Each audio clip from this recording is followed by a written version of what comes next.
حضرت آدم علیہ السلام کے علم کا امتحان لینے کے لیے ان کے پاس آئے اور حضرت آدم علیہ السلام کو سلام کیا،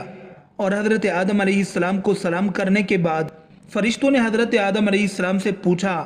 کہ یہ سامنے تمہارے جو مخلوق موجود ہے یہ کیا چیز ہے؟ تو حضرت آدم علیہ السلام نے ارشاد فرمایا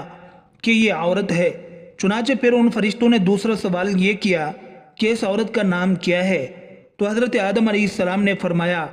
کہ اس کا نام حوا ہے، جس پر فرشتوں نے پھر سوال کیا کہ ان کا نام حوا کیوں رکھا گیا ہے؟ چنانچہ حضرت آدم علیہ السلام نے جواب دیا کیونکہ ان کو ایک زندہ انسان سے پیدا کیا گیا ہے، اسی وجہ سے ان کا نام حوا علیہ السلام رکھا گیا ہے۔ حضرت ابراہیم نخعی رحمۃ اللہ علیہ روایت کرتے ہیں کہ جب اللہ تبارک و تعالی نے حضرت آدم علیہ السلام کو پیدا فرمایا تو اللہ تبارک و تعالی نے حضرت آدم علیہ السلام کی طرف ایک فرشتے کو بھیجا۔ حضرت آدم علیہ السلام کو جماع یعنی ہم بستری کرنے کا حکم دیا تو انہوں نے حضرت حوا علیہ السلام سے ہم بستری کی۔ چنانچہ جب حضرت آدم علیہ السلام جماع سے فارغ ہوئے تو حضرت حوا علیہ السلام نے کہا، اے آدم علیہ السلام،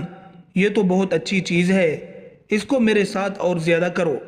اس حوالے سے اس کی کوئی سند موجود نہیں کہ یہ روایت درست بھی ہے یا نہیں، یا سرے سے یہ روایت موجود بھی ہے یا نہیں، اور بعض روایات کے اندر اس واقعہ کو کچھ اس طرح سے بیان کیا گیا ہے کہ جب اللہ تبارک و تعالی نے حضرت آدم علیہ السلام اور حضرت حوا علیہ السلام کو شجرہ ممنوعہ کا پھل کھانے کی وجہ سے زمین پر اتار دیا تو وہ کافی عرصے تک ایک دوسرے سے جدا رہے۔ چنانچہ حضرت آدم علیہ السلام اللہ تبارک و تعالی کی محبت اور اپنی اس اجتہادی خطا پر بہت زیادہ گریہ و زاری فرمایا کرتے تھے۔ چنانچہ آپ کے رونے کی شدت کی وجہ سے ایک دن حضرت جبرائیل علیہ السلام نے اللہ تبارک و تعالی کی بارگاہ کے اندر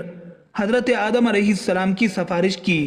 جس پر اللہ تبارک و تعالی نے حضرت آدم علیہ السلام کے دل کے اندر توبہ کرنے کے طریقے کا القاء فرمایا کہ میرے پیارے حبیب نبی کریم صلی اللہ علیہ وآلہ وسلم کے وسیلے سے میری بارگاہ کے اندر توبہ کرو تو میں تمہاری توبہ کو قبول کر لوں گا۔ چنانچہ پھر اسی طرح سے حضرت آدم علیہ السلام نے اللہ تبارک و تعالی کی بارگاہ کے اندر توبہ کی تو اللہ تبارک و تعالی نے ان کی توبہ کو قبول کرتے ہوئے حضرت جبرائیل علیہ السلام کو خوشخبری سنانے کے لیے بھیجا۔ چنانچہ حضرت جبرائیل علیہ السلام حضرت آدم علیہ السلام کے پاس آئے اور ان کی توبہ کی مقبولیت کی خوشخبری ان کو سنائی، اور پھر حضرت آدم علیہ السلام کو لے کر آپ مکہ مکرمہ شریف آئے اور وہاں پر کعبۃ اللہ شریف کی حضرت آدم علیہ السلام نے بنیادیں رکھیں اور حجر اسود پتھر کو بھی نصب کیا جو کہ آپ کے ساتھ جنت سے آیا تھا۔ اس کے بعد حضرت آدم علیہ السلام نے حضرت حوا علیہ السلام سے میدان عرفات کے اندر دونوں کی ملاقات کروائی۔ چنانچہ بہت عرصے کی دوری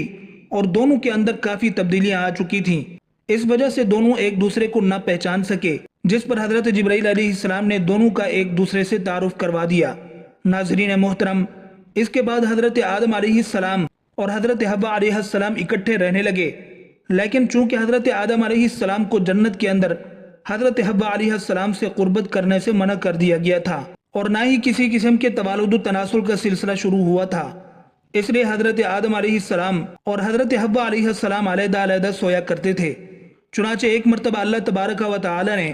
حضرت جبرائیل علیہ السلام کو حکم دیا کہ جاؤ اور حضرت آدم علیہ السلام کو حکم دو کہ وہ حضرت حوا علیہ السلام سے جماع کریں اور ان کو آداب معاشرت بھی سکھاؤ۔ چنانچہ حضرت جبرائیل علیہ السلام حضرت آدم علیہ السلام کے پاس آئے اور ان کو اپنی بیوی